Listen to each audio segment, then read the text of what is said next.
Hey, I'm glad you picked up. No, I promise I wasn't ignoring you. No, I was eating dinner. I know, it's late. Yeah, my family likes to eat dinner late. No, I'm just kidding. It just took a long time to cook dinner tonight, that's all. No, I promise I was not ignoring you. I really was eating dinner. I know, I usually bring my phone with me, but today I left it on the charger so it wouldn't die. So, what's going on? Why'd you call me so urgently? It just sounded like it was urgent.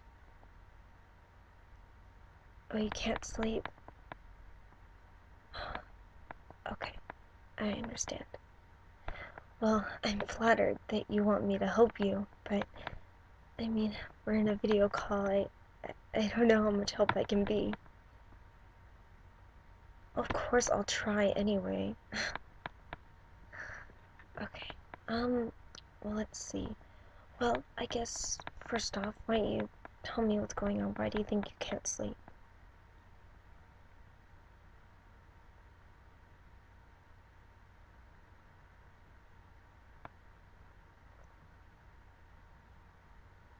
Oh, I see. Okay.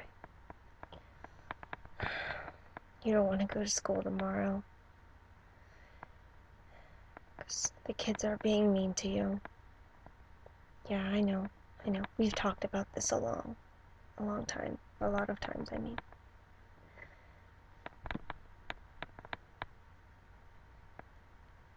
I just don't understand why they would be so mean to you.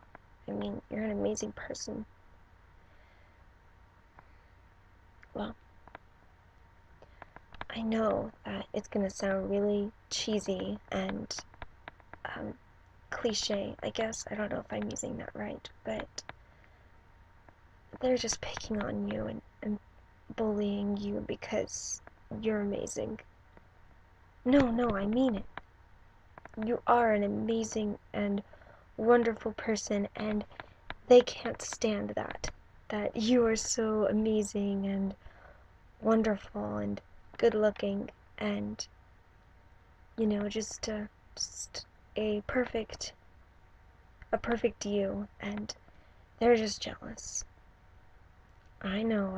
I've said that a bunch of times, but it's true. They are. I mean it every time I say it.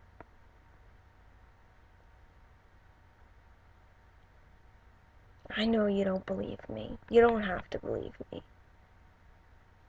You can think whatever you want about those kids, but they are jealous of you. They're jealous of your looks and your talent. They're they're jealous of all of it, 'cause you really are an amazing person.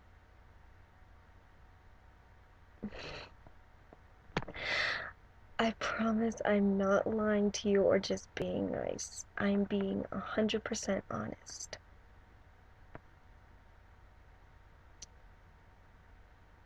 Now, why would I lie to you? Have I ever lied to you before? Okay, yes, I've played jokes on you, but that's not the same thing. Have I ever steered you wrong before? That's what I thought. Come here.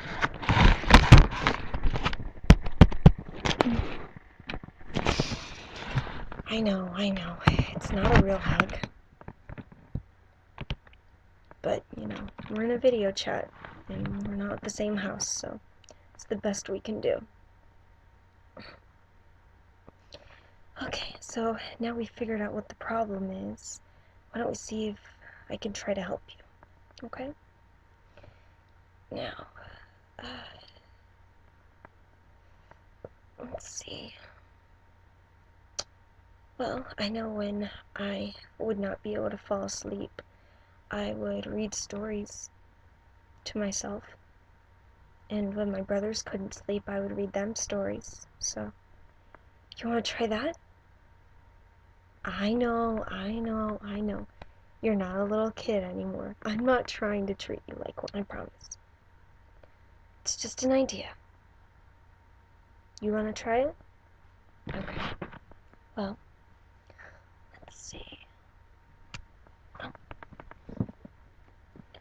Well, I have two big storybooks here that are packed full of stories, so I'll let you choose the storybook.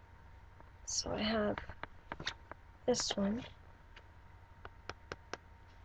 This one's called A Treasury of Children's Literature.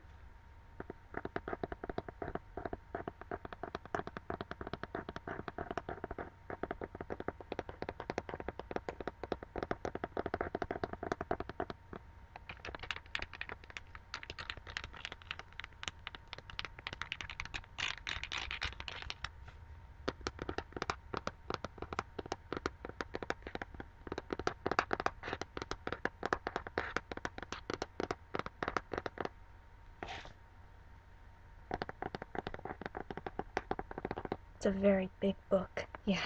See how big it is? See how many pages there is in this book. I actually don't know.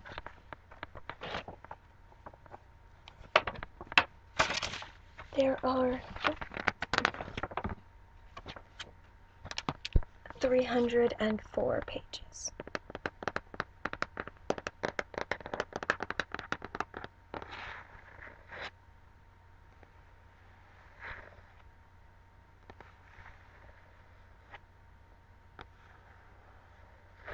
It's got a pretty,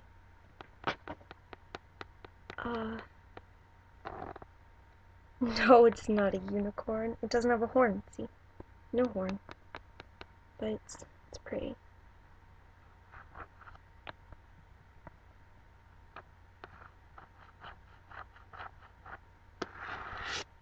So we have this book. It's full of, well, children's stories. And then I have this book, Walt Disney's Storyland. 55 favorite stories.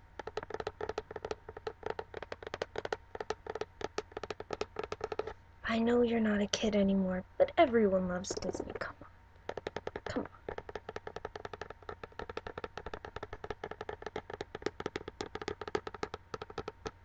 See, there's Mickey, Donald, Pluto, Goofy.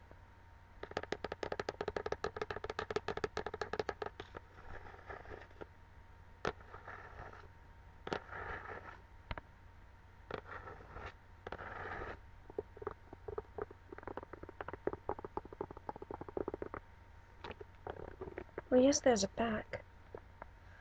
And then you have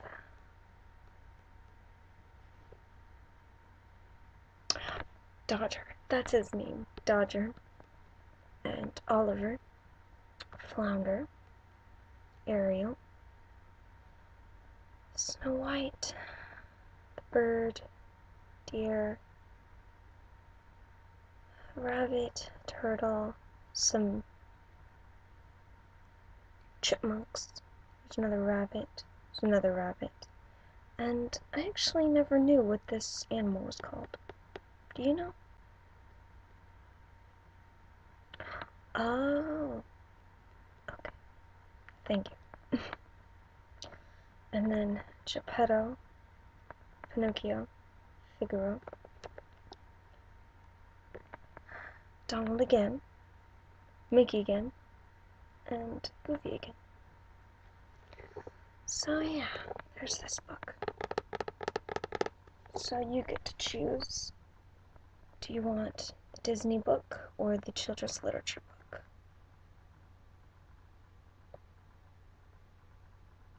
You want the Disney one? Alright. Okay. There's a long table of contents. So do you know what type of story you want? Just pick something? Okay, I'll pick something. Let's do... There's a lot of stories here. Let's do Winnie the Pooh for all time's sake. Yeah? Winnie the Pooh and the Missing Bullhorn, page 202. Okay.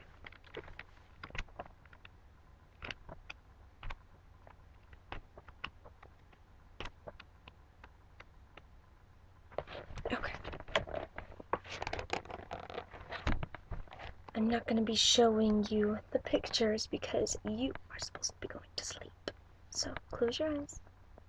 Close your eyes. I can see you. Close your eyes. Thank you. Okay. Ready? I didn't say open your eyes. Just nod if you're ready. Okay. Winnie the Pooh had just finished his pre-breakfast smackerel of honey. I think I'll go for a walk before eating my real breakfast, said Pooh, and he decided to stroll over to visit Christopher Robin. Christopher Robin was in his backyard playing with a bullhorn that he had found. "Hello out there," Christopher Robin said into the bullhorn. His voice boomed loudly out at the other end of the horn. "This bullhorn makes my voice much louder," thought Christopher Robin. "If I talk through it, I can be heard all over Hundred Acre Wood." "Good morning, Christopher Robin," Pooh said with a smile. "What do you have there?" "This is a bullhorn," said Christopher Robin, handing it to Pooh. Just then Christopher Robin's mother called him in to clean his room. "I've got to go, Pooh. Keep the bullhorn if you like." Pooh stood there holding the bullhorn and thinking, "This doesn't look like any horn I've ever seen on a bull. Besides, bullhorns usually come attached to bulls. This is very puzzling." Pooh decided to ask his friends about the strange object. He took the bullhorn and went to find Piglet. Pooh soon came upon Piglet and Tigger. Tigger was trying to teach Piglet how to bounce like a tigger. "Oh, but Tigger," said Piglet nervously, "do you think that a small animal like myself could ever learn to bounce like a tigger?" "Indisputably." Okay, I'm sorry, I don't speak Tigger. Alright, hold on. Indisputably. Okay, got it. Answered Tigger. "Oh," said Piglet, "does that mean yes?" "Excuse me, Piglet, Tigger," interrupted Pooh, who had been standing there quietly for a few minutes. "Why, good morning, Pooh," said Piglet. "What you got there, buddy?" asked Tigger, when he noticed the bullhorn in Pooh's hand. "Christopher Robin called it a bullhorn," explained Pooh, "but I'm wondering why it was in his backyard and not on a bull's head where it belongs." "I think I know, Pooh," said Piglet. "I remember seeing a bull with only one horn out in the rolling pasture. I heard that he had lost his other horn in a fight with another bull, and now he is very mean and dangerous." This story frightened Pooh, but the more he thought about it, the more he felt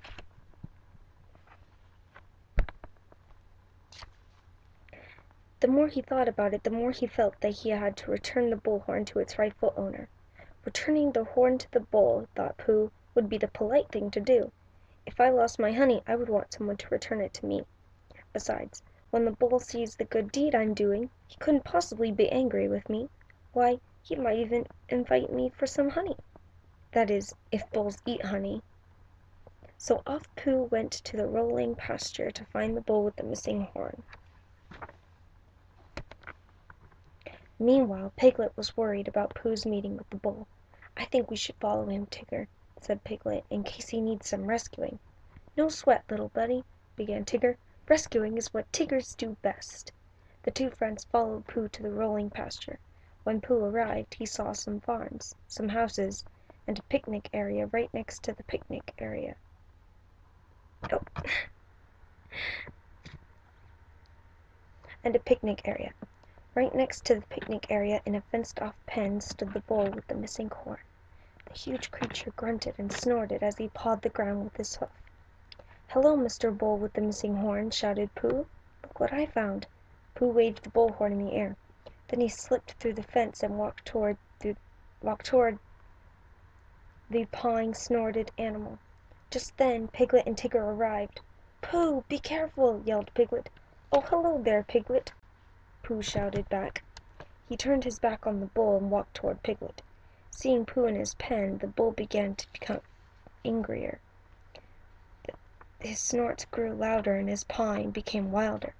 "Oh, dear!" gasped Piglet. "Oh, dear!" gasped Piglet. "The bull is going to charge. I've got to do something." Piglet ran to the nearby picnic area, snatched a red tablecloth from one of the tables, and leapt into the bull pen.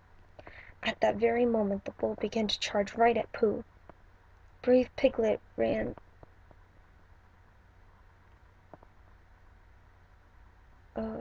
sorry. Yeah. Brave Piglet waved the red tablecloth in the air. The bull saw it and stopped charging at Pooh. "Hooray!" shouted Piglet. "Oh, dear! Perhaps my hooray was a bit early. Now it looks like the bull is charging at me." Piglet turned and ran. The charging bull was gaining on Piglet with each step. "Hold tight, little buddy," shouted Tigger as he jumped into the pen. "One dramatic type rescue coming right up." Just as the bull was about to reach Piglet, Tigger scooped up his little friend and bounced a huge bounce up to the safety of an overhanging tree. "Wow, Tigger," said Piglet. "Can you teach me how to bounce like that?" "Not now, kiddo," replied Tigger. "What about Pooh?" Back in the pen, Pooh turned once more and started to bring the bullhorn over to the bull. "Not now, kiddo," replied Tigger. "What about Pooh?" Back in the pen, Pooh turned once more and started to bring the bullhorn over to the bull. Again the beast grunted and snorted and pawed at the ground, then began to charge at Pooh. But walking toward the bull, Pooh tripped over a rock and fell. As Pooh hit the ground, his nose pressed the button that turned on the bullhorn. "Oh, bother!" said Pooh, lying face down in the grass. The bullhorn made his voice sound very loud, and it boomed across the pen.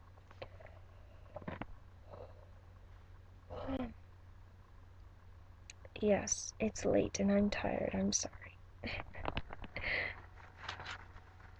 The noise startled the bull, who stopped his charge and looked curiously at Pooh. The bull had never heard a bear make this kind of sound before.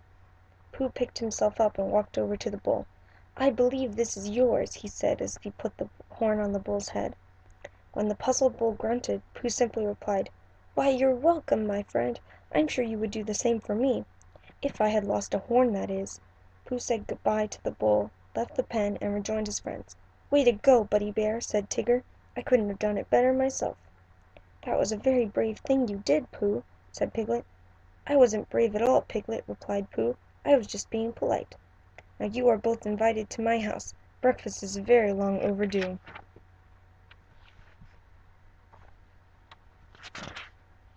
"Breakfast is very long overdue." Well, that's the end. I wonder how Christopher Robin's gonna feel when he realized Pooh stole his bullhorn. I hadn't read that one before. I've read some of these, not all of them. There's a lot of them. How can you expect me to read all? You're still awake, I see. You're supposed to be asleep. Do you realize what time it is? Well, the story didn't help.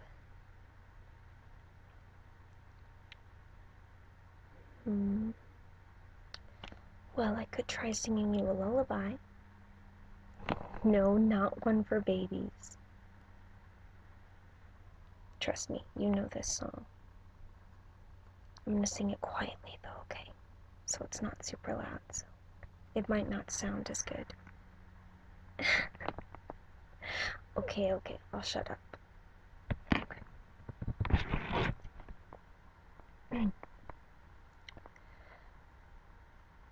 Nothing's gonna harm you, not while I'm around.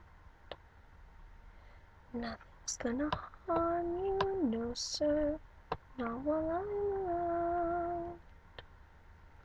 Demons are prowling everywhere nowadays. I'll send them howling, I don't care, I go ways. No one's gonna hurt you, no one's gonna dare. Others can desert you, not to worry, I'll be there. Demons will charm you with a smile for a while, but in time, nothing can harm you, not while I'm around. Not to worry, I may not be smart, but I ain't dumb. I can do it, put me to it, show me something I can overcome. Not to worry, Mom. Being close and being clever ain't like being true. I don't need to, I would never hide a thing from you. Like some.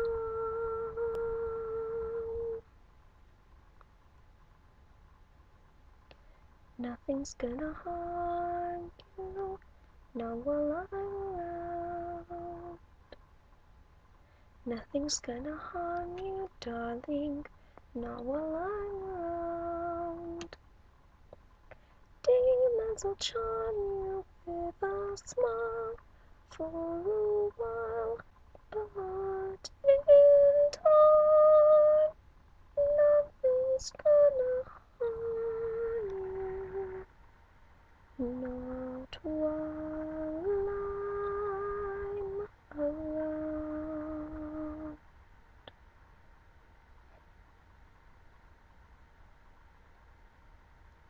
I know you're still awake. 'Cause you're smiling, silly. I know you better than that. You're not making a big grin while you're asleep. Well, I'm glad you liked the song, but you really need to be going to sleep. I'm trying to help you. Let's see. Well, I have been watching more ASMR videos. I have. And I found one where they basically just took some makeup brushes and they just rubbed it against the camera. I guess so it like gives you the feeling that they're actually rubbing it on your face. I could try that if you want. I mean, I would really rub them on your face, but you're not here. We're just in a call. You want me to try that? Okay. Well, let me get my makeup bag with my makeup brushes, so I'll be right back. Okay, I'm back. And I have my makeup bag right here.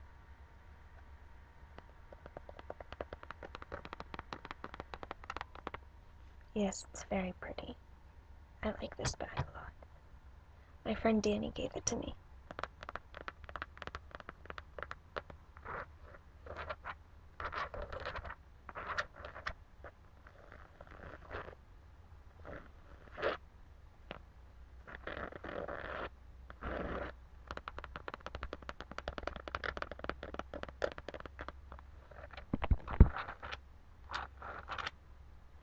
Okay, let's see. They would mostly use blush brushes. I think this is a blush brush. Yeah, I know. I don't know that much about makeup brushes or makeup in general either. I just know that these are eco tools and they're really, really soft. Really soft. Like, I wish you were here right now so you could feel these. They're really soft. But don't worry, look. It's clean. I'm not putting makeup on the camera, don't worry. So let's try this, okay?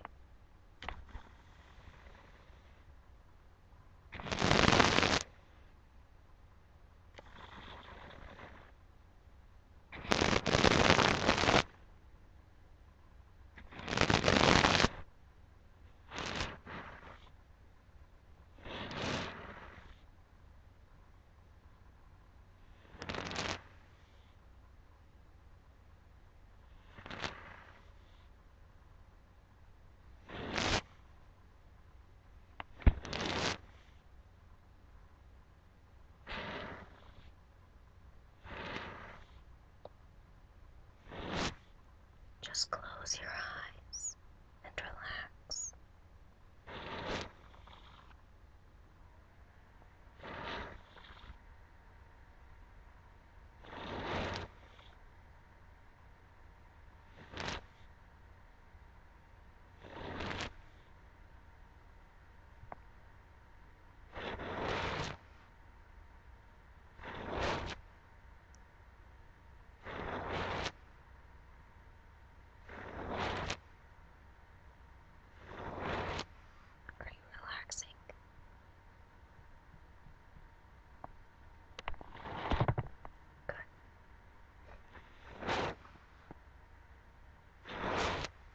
Just close your eyes and just imagine me next to you and you having these really soft brushes brush against your face. No makeup, of course.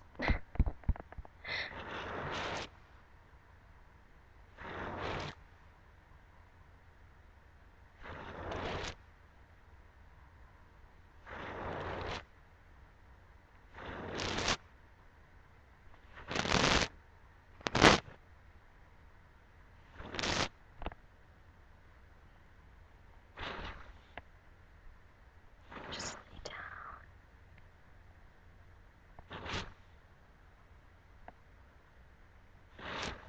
You are laying down. Okay. The camera got dark, so it's kind of hard to see it now. Just make sure you're laying down. And just imagine that your pillow is really soft. You know what I like to think? When I can't sleep, I just close my eyes and pretend that I'm wherever I want to be. Me personally, I like to pretend that I am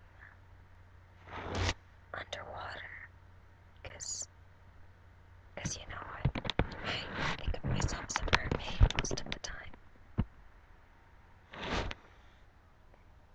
And I pretend that I have this beautiful bed made out of coral and seaweed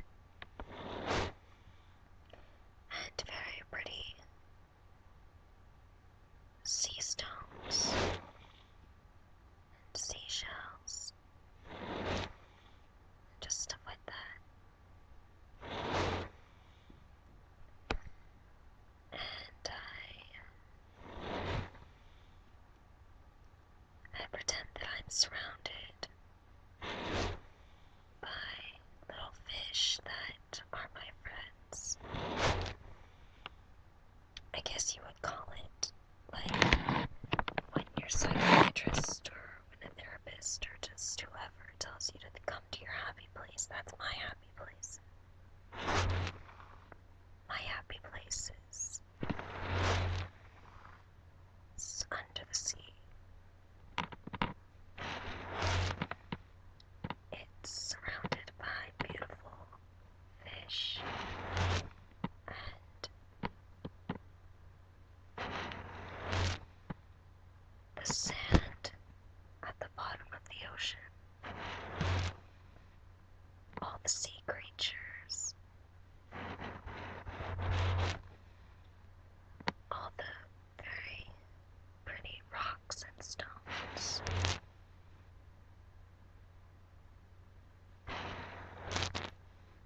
It's like starfish and seashells.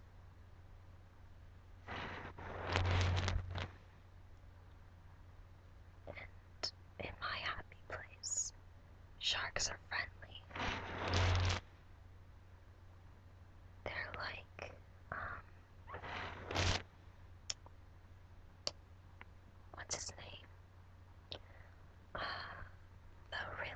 shark in Shark Tale. I can't think of his name right now. But it's like him.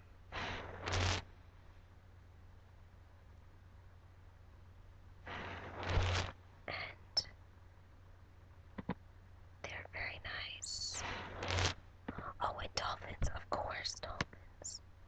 Dolphins are in my happy place too. I can't sleep. I just think of that happy place. Just me laying in my bed. I close my eyes and imagine that I'm in that happy place.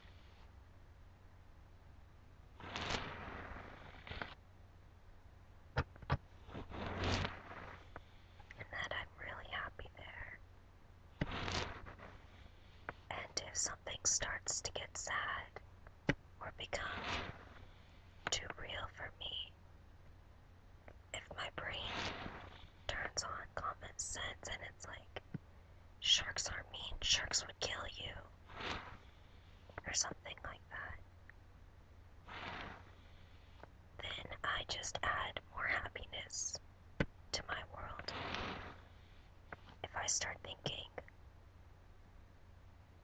oh, you know, I'm human, I can't stay underwater forever, then I just think, well, I'm not human in my happy place.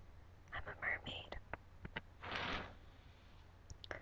Or if I start thinking, sharks will kill me in the real ocean, then I think, well, maybe the sharks are trained. Maybe me as a mermaid, I was able to train them. Or maybe since I'm a mermaid, they won't want to kill me. You know, just stuff like that.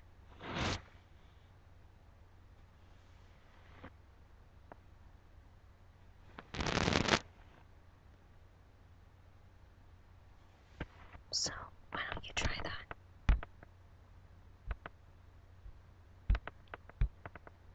Why don't you try that? Just keep your eyes closed. And just imagine your happy place.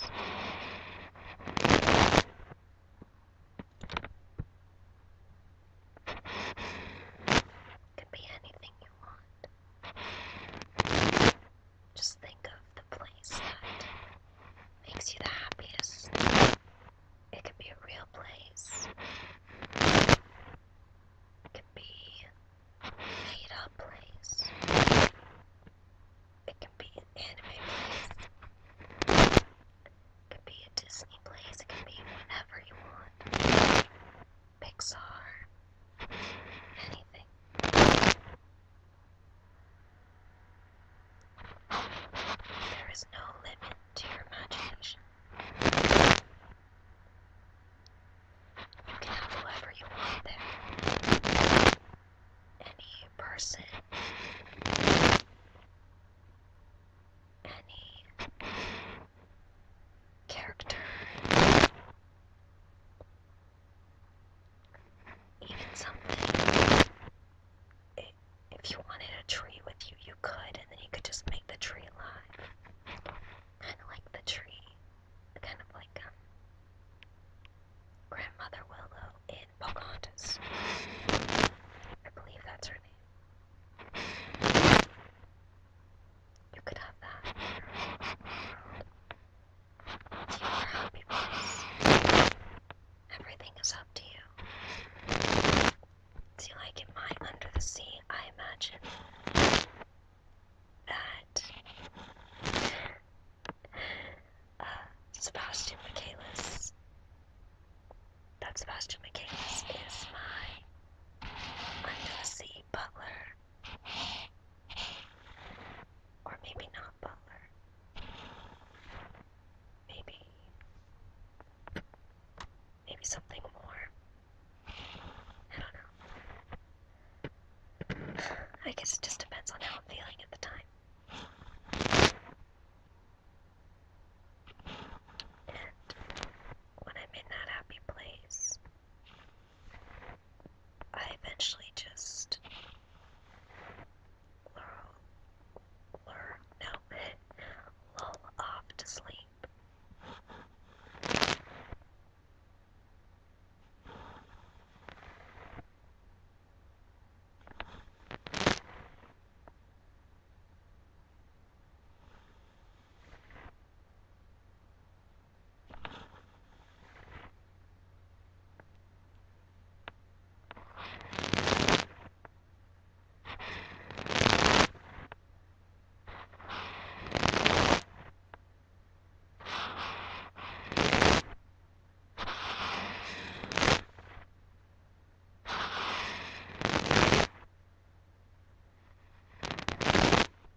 I should be heading to sleep myself.